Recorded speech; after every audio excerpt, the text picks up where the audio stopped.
हमारे साथ मौजूद हैं पाकिस्तान तहरीक इंसाफ को और अदालती कार्रवाई को डिस्कस करने के लिए। शोएब साहब, thank you so very much आपकी कीमती वक्त के लिए। शोएब साहब, पहला जो इसमें सब डिस्कस कर रहे हैं, मैं आपसे भी यही सवाल पहले करना चाहता हूँ।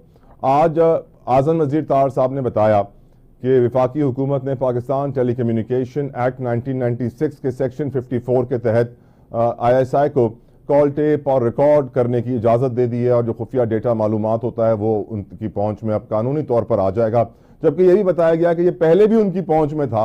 और हम पिछले 1-2 साल से इतनी ये ऑडियो लीक्स, वीडियो लीक्स देख रहे थे, जिसके बाद बाबर सत्तार साहब के खतरनाक रिमार्क्स थे कि वो इंसाफ करेंगे और जिसने भी किया उसको पकड़ेंगे, और फिर हुकूमत का ये इजाज़त देना क्या वाज़े करता है ये शोएब शाहीन साहब? लोग गैर कानूनी काम को कानूनी करने का तरीका है, वारदात ढूंढा है उन्होंने।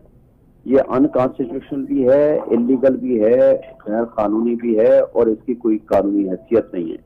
इसकी वजह यह है कि कानून इसमें एक तो आइन बड़ा वाज़ेह है कि आप किसी की प्राइवेसी इस तरह डिस्टर्ब नहीं कर सकते, और इस तरह वेग किस्म का ये जो पावर दे दी गई है दैट इज इलीगल, गैर कानूनी है। और दूसरा, इसके ऊपर कानून मौजूद है।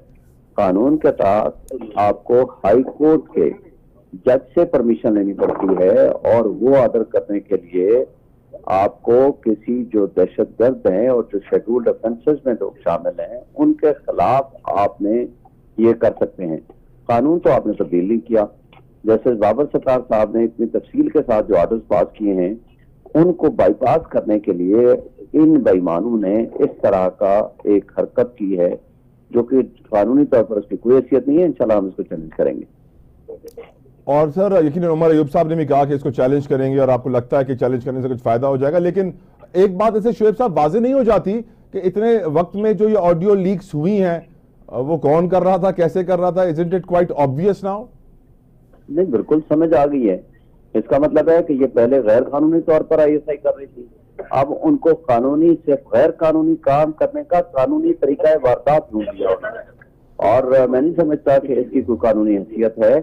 इससे तो बल्कि आपके मुल्क की बदनामी हुई है। आपके यहाँ एक तरफ तो आप कहते हो इन्वेस्टमेंट आएगी, दूसरी तरफ आप हर बंदे की जो है आप काले आप वो टेप कर रहे हो, और दूसरा आप देख रहे हैं कि आप जो पिछले 1 साल 2 साल से जो कुछ हो रहा था, मुझे बताएं कि जिसके घरों में किसने कैमरे लगाए, किस तरीके से आपने ये 2800 अरब रुपए का बजट लिया वीगो दालें खरीदने और मासूम शहरियों को उठाने।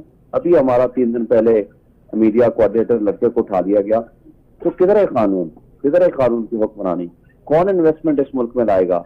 ना जहां कानून हो, ना जहां आइन की हुक्मरानी हो, ना जहां इंसाफ का निजाम दुरुस्त हो। राइट सर, इस तरीके से तो मुल्क नहीं चला सकते। सर आगे बढ़ते हैं। रिजर्व सीट्स के केस का थोड़ा सा डिस्कशन करना चाहता हूँ। फैसला तो महफूज हो गया है, लेकिन काजी फाइज ईसा साहब के जो पहले दिन से हर कोई लाइव ब्रॉडकास्ट में रिमार्क्स देख रहा था, आज भी वो यही कहते हैं कि 2018 को छोड़ दे वरना धरना वरना और बहुत सारी और चीजें खुल जाएंगी।